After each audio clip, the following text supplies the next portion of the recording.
Hey again, travel bosses. I'm excited to bring you this week's sponsor, TripStreak, the smarter travel search. What I love about TripStreak is the ability to set your personal preferences to either have or avoid red-eye flights or have things like completely lie flat seats. So the next time you need to book a flight, check out tripstreak.com/travel-like-a-boss.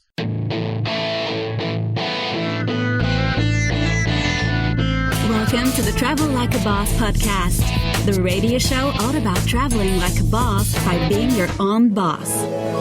Stay tuned for weekly interviews featuring guests that have built their own online businesses. If you would like to have access to our entire back catalog, visit travellikeabosspodcast.com for instant access. And here's your host, Johnny FD. Hey guys, this is Johnny and welcome to episode 165 of the Travel Like a Boss podcast. Today I'm in Berlin and this is going to be one of those solo podcasts. So no guests this week, and mainly because every nomad that I met out here in Berlin is hungover and headed to Ibiza right now. So I decided I'm going to record this to give you guys an update on where I've been these last couple of weeks, some travel tips that I picked up along the way, and what my plans are for the upcoming months.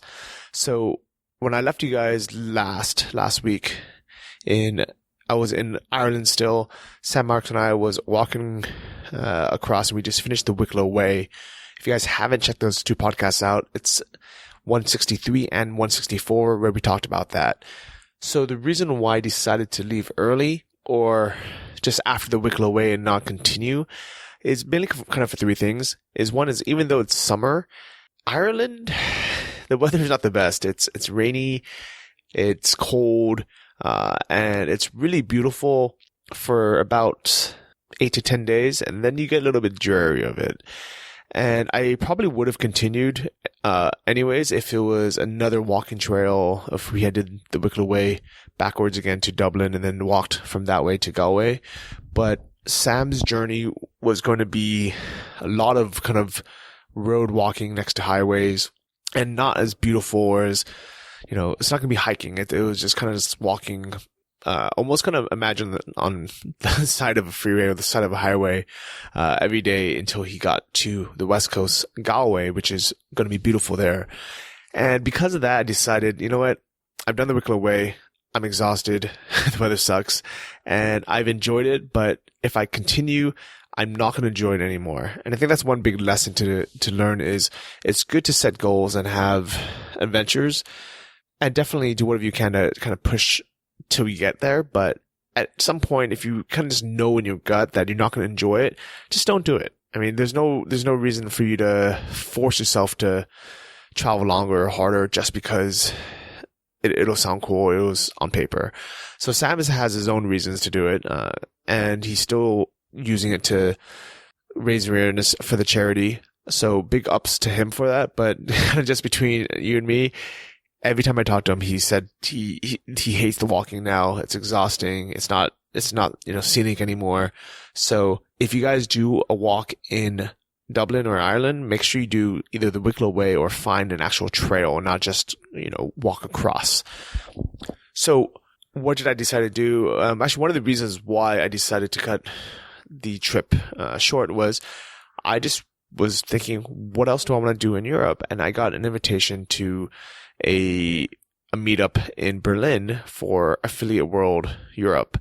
I spoke at Affiliate World Asia last December on the Shopify panel about dropshipping, and they invited me to some of their parties after here, and they're open bar, and it's, good way to hang out with people I met last year. So I figured, why not? It's good timing.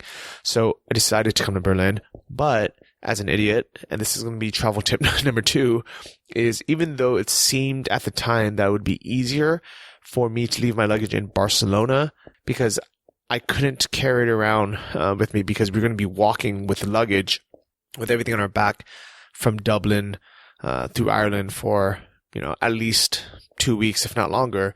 So I didn't know where to put my luggage, and I decided, hey, I have friends in Barcelona. Maybe I'll just leave it here and come back for it. It's only a $50 or 50 euro flight to Dublin anyways. No big deal. So here's what I learned from that experience. One is just because a flight is 50 dollars or euros one direction doesn't mean it's going to be the same coming back. So it ended up being more than double that. And second, it was just kind of backtracking for no reason. Luckily, I had some friends in Barcelona, so we got to hang out and grab dinner while I was in town. But it just wasn't worth it. It would have been so much easier if I brought my luggage with me. As far as where I could have stored it, I think every single city is a little bit different. And I think in Dublin itself, it might have been a bit hard, but we were staying at a travel lodge in Phoenix Park, which is just outside of the city. And they were completely okay with it because they were going to leave Sam's luggage there if it hadn't gotten lost at the airport, if it hadn't gotten delivered.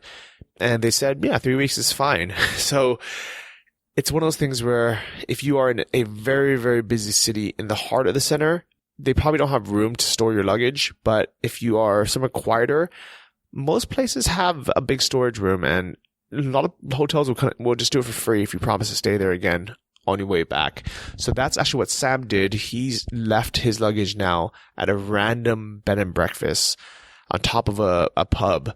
And he said he'll be back in a month. And they said, sure, go for it. So travel tip number 3 is when you're headed to your next destination, if you have some free time, see what's along the way. So I could have easily flown from Barcelona directly to Berlin. But because I had been to Berlin a few times, and I realized I haven't actually seen the rest of Germany, I decided to just simply take a look at a map and realize that Hamburg was on the way there. Flights were about the same price. And from there, I'd be able to take a train or a bus from Hamburg to Berlin in just a couple hours. So I figured, why not? I flew to Hamburg. And if you guys aren't aware, I think it's in the old capital of Germany. But what it feels like, what it looks like is a cleaner, kind of better run version of Berlin. It's what you probably imagine a nice German city to be like, but it turns out that the actual Germany that we all think of as Americans, what we see on TV, people wearing the Lederhosen, which is the traditional outfits, or drinking these giant beers and eating sausages, that's actually more South Germany, in the Bavarian part where they eat pretzels and they drink, more beer. So you'll be a bit disappointed if you go to Hamburg, if you expect that. But if you want to see a beautiful kind of old style, good architecture, efficient run city, Hamburg was really beautiful. And I felt for the first time in my life that taking a bus to a train and, basically transferring 3 times wasn't a big deal. While here in Berlin, buses just don't come, and it's really, really inefficient. It's strange how dirty and inefficient Berlin is compared to the rest of Germany, and yet it's their capital. But it does kind of add some of the culture to the poor but sexy slogan they have here in Berlin.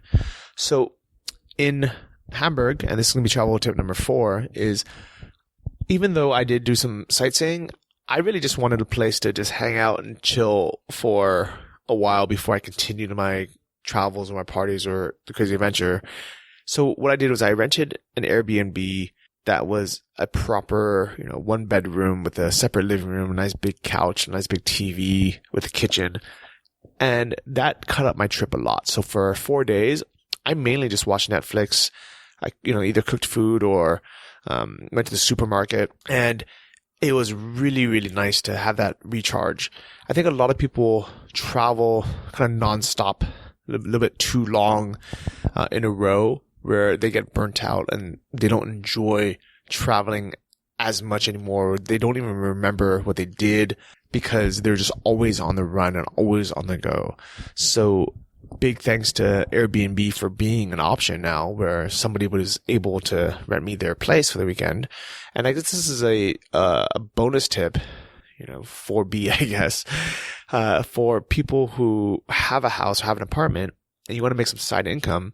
What this girl did was she basically listed her place on Airbnb, knowing that, not everyone's always going to rent it, but if they did, all she had to do is use that weekend to go somewhere else. So, she went to go visit her family, half an hour away and just stayed with them. And she was able to make a couple €100, which is a great side income. And I'm sure her parents are happy to see her. So whether it's you taking a trip to go camping, to go travel, to go visit family or friends, listing your place on Airbnb for the weekends, especially if people are going to stay for, 2, 3, 4 days, and it makes it worth it for you, I think it's a great alternative for people. So in that case, I'm very, very happy that Airbnb is around. I know there's a lot of pros and cons of Airbnb. People in Barcelona actually hate it because they blame it for driving up the housing prices for people that actually want to rent and live there. From the entrepreneur point of view, I think those people should be renting a place, even if they can't afford it, and just renting it on Airbnb most days and, figuring something out, either just renting out one of the rooms or staying with a friend the other nights, or, even just renting it out in Barcelona, which is really expensive, and then spending the weekend an hour outside, somewhere really cheap, and not only being able to get out of the city themselves and enjoy it, but also make some side income so they can really afford their place. So just a little bit about Affiliate World Europe 2017. It was in Berlin this year, and it's put on by a forum called Stack That Money, which I'm not actually a part of. The only reason why I went to their conference last year was because Shopify asked me to come because I'm one of their affiliates. I think I'm one of their highest grossing affiliates, and they wanted me to talk about dropshipping and e-commerce, which turns out has become a big, big topic in the affiliate marketing world nowadays. Not because people are being Shopify affiliates, but because they're using their skills as affiliate marketers that used to do things like Facebook ads to like a call per action lead or something like that. And they're using those metrics and that kind of work hustle to dropship from AliExpress. So if you guys don't know about that too much, look for my videos on either YouTube or on johnnyfd.com about dropshipping from AliExpress. It's the hot thing right now. I'm sure you guys all seen those fidget spinners that was popularized by people dropshipping from AliExpress. Now it's all over Facebook. Don't sell that because everyone else and their cousins and moms are selling it. But that's just one example of something that some people made a lot of money from. So it's not the type of dropshipping that I personally like doing or recommend per se, but it does work, especially for people that like to do a lot of kind of crazy targeted ads. If you are a Facebook ninja and you want to learn to be one, that is a industry that you can get in and really, really crush it. So check that out. Check out the video on YouTube. So the best thing about having that conference in town was there was a bunch of crazy bars and crazy after parties. So I ended up doing that a lot, and I think it's out of my system. So I enjoyed that. Thank you, Berlin, for being a big crazy party city. And I think that's the reason why people come here. It's not somewhere I would live, and I don't want to end up doing that every weekend. But one cool thing that I did while I was in town was I found out that there was a alternative free walking tour. So if you guys have read my guide to Berlin, you'll know that I'm a big, big fan of the free walking tours. But I've now done it twice, and I've actually done it a third time on a bicycle, mainly because I did it my first time on my own, second time last year with Chris, and then I decided, you know what, I've already seen these same places so many times. It'd be nice to get out of the house and go on a walking tour, especially because you meet other people, you get a cool guide. But I didn't want to go on the same one again, so I just Googled free walking tour Berlin, and I found one called the Alternative Walking Tour, where they take you and show you the street graffiti and the art and explain all of that to you and take you to kind of some cool underground places. For example, we ended up in a place called Jamaica, which is literally a Jamaican beach bar inside of Berlin. And here's the thing about that, and the kind of the whole tour is, I'm not a fan of people kind of defacing property with graffiti, but at the same time, I do appreciate murals and beautiful street art. And it's one of those weird things where it's such a part of the culture here that if they didn't have it, Berlin would actually probably lose some of its charm. And knowing that the government actually pays and flies, graffiti artists into Berlin and, rents cranes for them so they can go up on these big buildings, which cost them thousands of dollars a day. They supply the paint, they supply the security and everything for people to paint these big murals. And when I asked why, they realized it's because of two things. One is, if they don't hire somebody to do it and, have something, some say in it. Graffiti artists, well, not really artists, just random people will go and use those sides of buildings if there's blank space, and they'll put whatever they want to put anyways. So at least this way they have some control to be able to kind of beautify the city a bit, by having a mural instead of, just somebody tagging or drawing whatever they want. And second, they say that it's actually good for tourism, where people come and, people look at these art pieces. So there's definitely some money being made in that. For example, one of the tagging crews, One Up, they're all over the city, and turns out they make a ton of money selling merchandise on their website with t-shirts and hats and stickers. So it really shows that whatever your passion is, or you can find out a way to make money from it, especially it's online. So that's tip number 5 is always, wherever you go to a new city, Google free walking tour, and just remember, always tip your guide. Actually, I had a big conversation with him afterwards, and I bought him lunch just to, just I was hungry anyways, and he wanted to eat.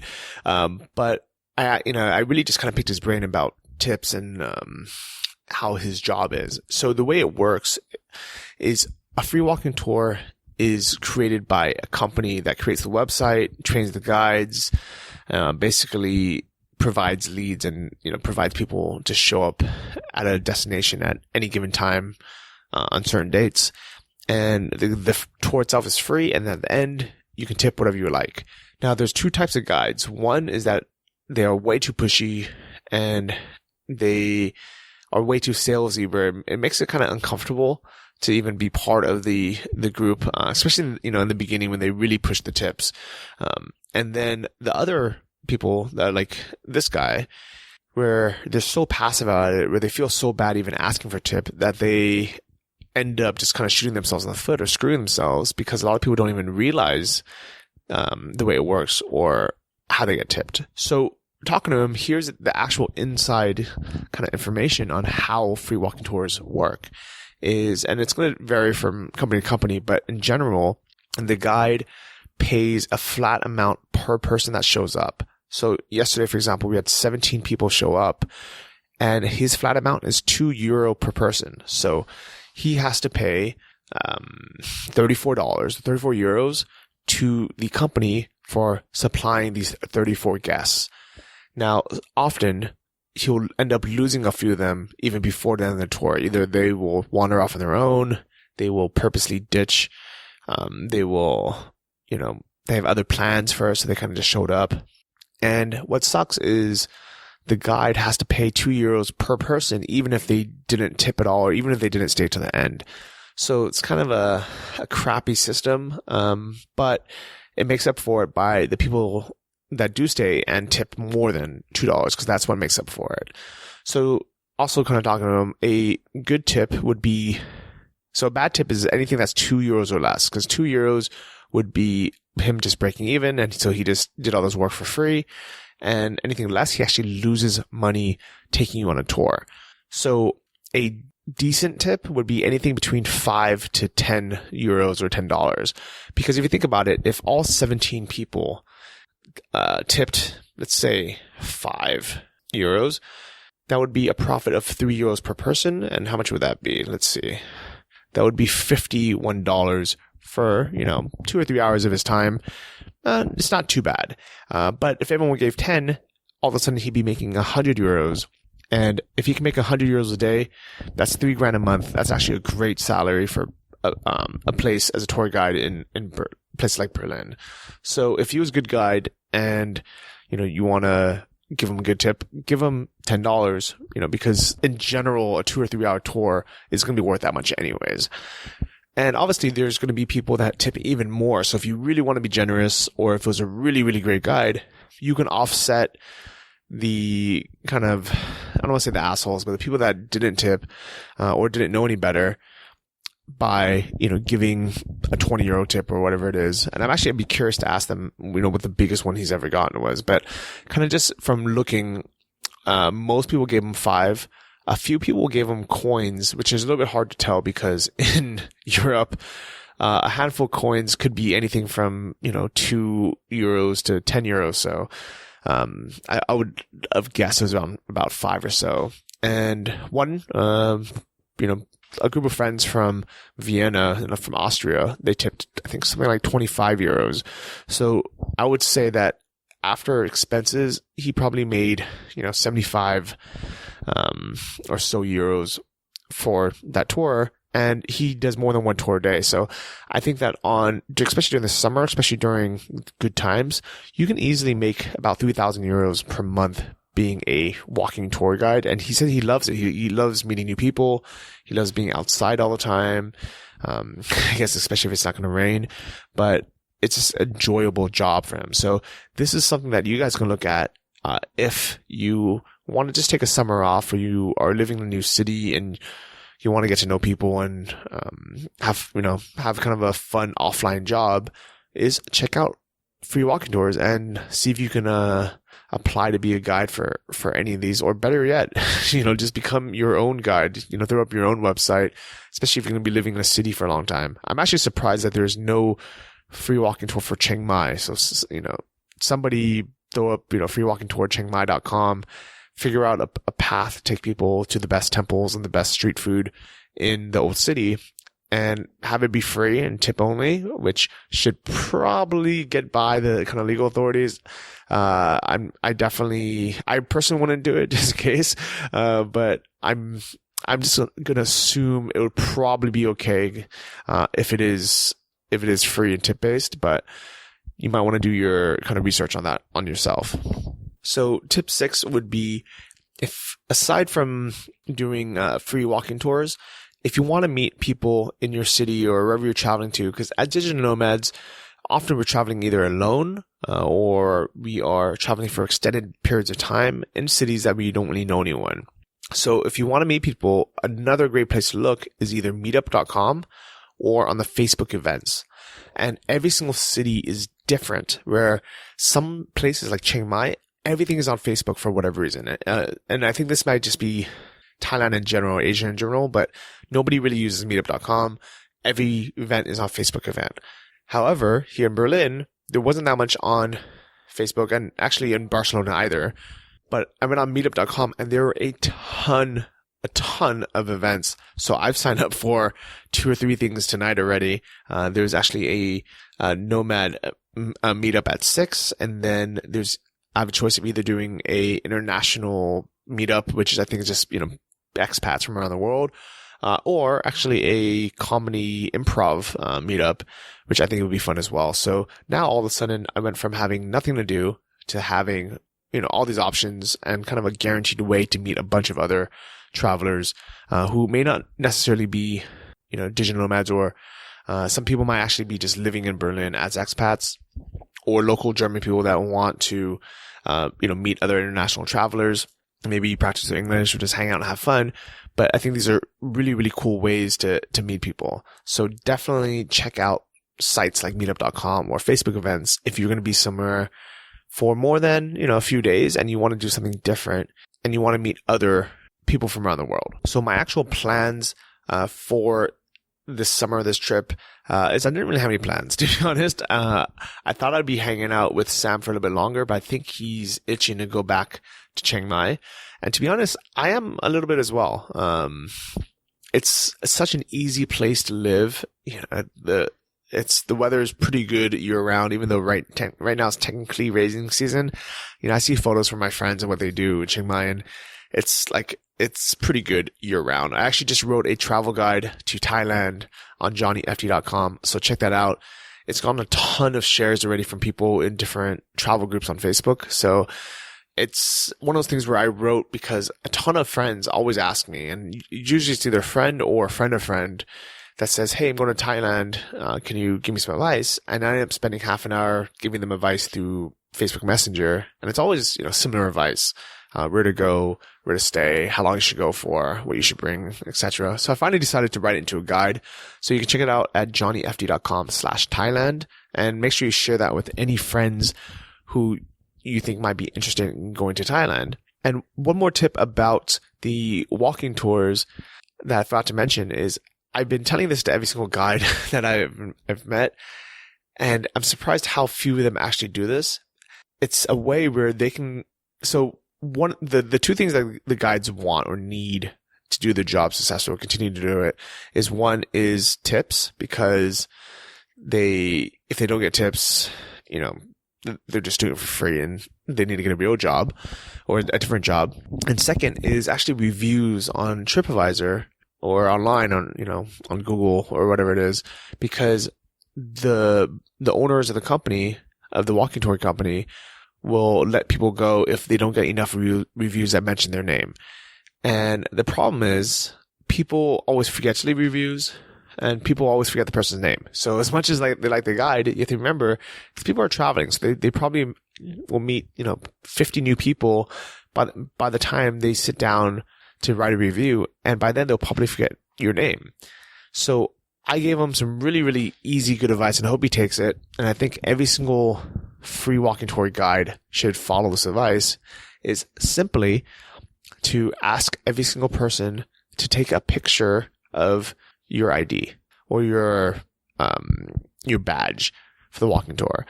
So his name is Xavier, and I only remember that because I wrote it down on my phone, but I guarantee you the 16 other people, most of them are not going to remember his name even a day later, especially if they actually sit down to write a review. So by people taking a picture of that person's name tag, especially if they get a picture of them holding the name tag, so they can remember the person's face, not only they remember the name, but it's also going to remind them, hey, you are sitting on a computer right now, you're on your phone right now, you're probably just laying around. Why don't you write a review and take your time? So that is an easy way for any guide to get more reviews. And if you want to make your guide happy, not only can you take a picture and write a review for them, but you can also suggest this to them, because the more that they do it, the better off they're going to be. And then the second part is, as far as tips, anyone who has a tip-based occupation, it's kind of a hard struggle between pushing too hard and not pushing at all. I would say the best thing that anyone can do is plant seeds in a way where it's not pushy, but then don't forget to ask for the sale.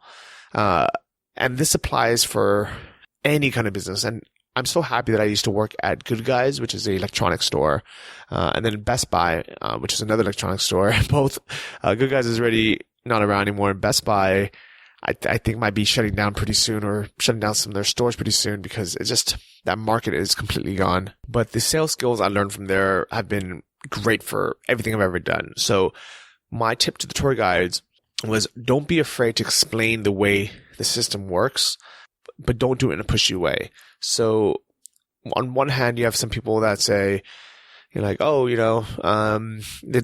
tour is free, but then, if you want, you can tip me or not. Then that's terrible, because a lot of people, they'll get two things out of it. One is they'll assume that the tour is actually free. And then second, they can not tip. The other side, there's people that say, are really pushing and saying, this tour is my only income. And, if you don't give me a big tip, I can't feed my family, or I can't pay, bills. Or they'll say, other tours are 50 euros. So, just pay, give me something, equivalent. And it feels kind of slimy, especially when people sign up for that, for a free walking tour. They don't want to feel guilt tripped into giving a large tip, especially because that tour is not worth 50 euros. Maybe a private tour would be, especially something you can transport, but a walking tour is usually worth around 10 to 20 euros, kind of depending where you go. Or even, if it's a huge group of 20 people, if everyone gave 5 euros, that person would be making a pretty decent amount of money, for their time. So my advice for either the walking tour, guides, or for you, if you have if you ever get into that situation where you kind of rely on tips, is to just explain it, nicely. But don't be afraid to say, this is a tip-based tour where you don't have to pay anything up front. Just pay me what you think the tour is worth at the end. Thank you. And that's it. It's really, really simple. You're never mentioning the word "don't pay me" at all. You're never mentioning the word "free." You're kind of just explaining the system. So now that I'm all done with the tours around Berlin, there's really nothing else for me to do here. I am moving on to my next destination, and I've been wanting to meet up Chris somewhere in Europe for this whole summer, and I'm waiting for him to arrive, which turns out is not going to be for another month. So instead of waiting around the EU and having my available days in the Schengen area run out, I've decided that I'm going to have to wait outside of the Schengen area. So if you guys aren't familiar with that is unless you are part of the EU, for most other countries, including Americans and Canadians, and I'm assuming, Australians and other countries, there's a agreement in Europe called the Schengen Zone, where people get 90 days as a tourist for free, which is easy because that means we don't have to apply for a visa up front. It's free to show up, which is nice if you're staying for 3 months or less. However, as a digital nomad that wants to spend the whole summer in Europe, which could be 5 or even 6 months, that makes it pretty much impossible for us to stay in the Schengen zone, which is most of the EU or most of Europe, most of Western Europe at least, for more than 3 months every 6 months. And what that means is we can stay in Europe for 6 months of the year, but we'd have to do it, let's say, June, July, August, and then we have to stay out for another 3 months and then come back in like October, November, December. And the problem with that is most of us don't want to come here during the winter, so it's almost kind of pointless. So it almost kind of means that we only get 3 months per year, or at least 3 good months per year in Europe. And this applies for Austria, Belgium, Czech Republic, which is Prague, Denmark, Estonia, Finland, France, Germany, Greece, Hungary, which is Budapest, Iceland, Italy, Latvia, Lithuania, Luxembourg, Malta, Netherlands, which is Amsterdam, Norway, Poland, Portugal, Slovakia, Slovenia, Spain, Sweden, Switzerland, and Liechtenstein. So out of those countries, it's pretty much every single country that we as digital nomads would visit and want to stay in for prolonged periods of time. Luckily, there are a few other options that are not part of the Schengen area that are still in Europe, one being Bulgaria. So a lot of people are now, trying to find these alternative hubs that are not yet part of the Schengen area, so it doesn't count towards our allotted 90 days here. So Sofia, Bulgaria is, pretty nice city. I didn't see any nomads there, but I can see it possibly becoming a decent hub. And a few hours south of that, there's a co-working space that opened up in Bansko, Bulgaria, which is a ski resort town in the winter. And supposedly in the summer, it's nice for nature and hiking. So that's actually one of the options I thought about checking out. The only reason why I didn't want to do it is because I'm traveling myself, I'd be 100% reliant on who happens to be at the co-working space at that time, and there's not going to be that many people. If I was a couple, if I was dating someone and they wanted to go with me to Bansko, I'd probably do it just because it seems like it'd be, at least a nice place in Europe to stay as long as you have someone else. But if you are traveling alone, I don't know if that is the place I want to go yet, because there's not that much to do there and there's not that many people.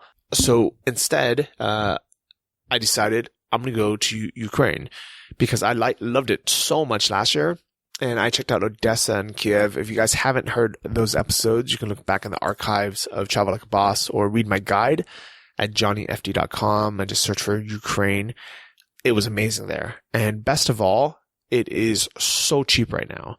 And the reason why it's cheap isn't because Ukraine is actually that cheap. Russia isn't actually that cheap. So when you go to like Moscow, for example, it's pretty expensive. You're going to go out and you're going to eat and you're going to spend, $20 or whatever it is. In Ukraine, their currency devalued in, I believe it was 2014 around then. So about, 3 or 4 years ago, it used to be worth 1 to 4. So basically for every, $1 you would get 4, I think 5, actually maybe 5 Ukrainian hryvnia, which is the UAH. And now it is worth 1 to 26, which means your money is worth 5 times as much as it was in 2014. So just 4 years ago, your money is now worth 5 times the amount, which means things pretty much cost 20% of what they should cost. And I'm sure, things have kind of fluctuated a bit, but everything that you buy is going to be more than half off, which is amazing because Ukraine has amazing food, has a lot of culture, has super nice people, which even though it might not seem like it, like when you first meet them, it's actually a very safe, kind of trustworthy, cool place, which is really surprising because I don't know if that many people realize that.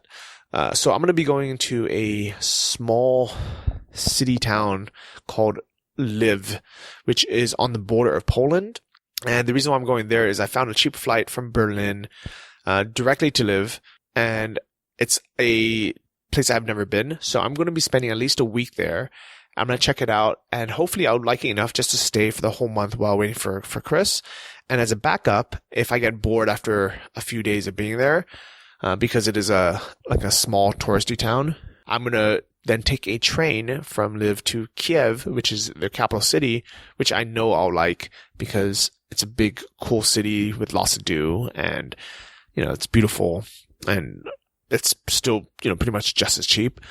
So the goal is I'm going to spend 1 month there. I'll probably join a co-working space. I checked one out in Kiev last year, and even though it was pretty hard to meet other people, at least there is a scene, there's stable internet, there's a place to work and meet people. And I think in 2017, pretty much every single city that I visit has some type of co-working space now. You can check out coworker.com for a listing of whatever city you're in and kind of see where to go. And a lot of places actually even have free day passes to check out and see if you like it.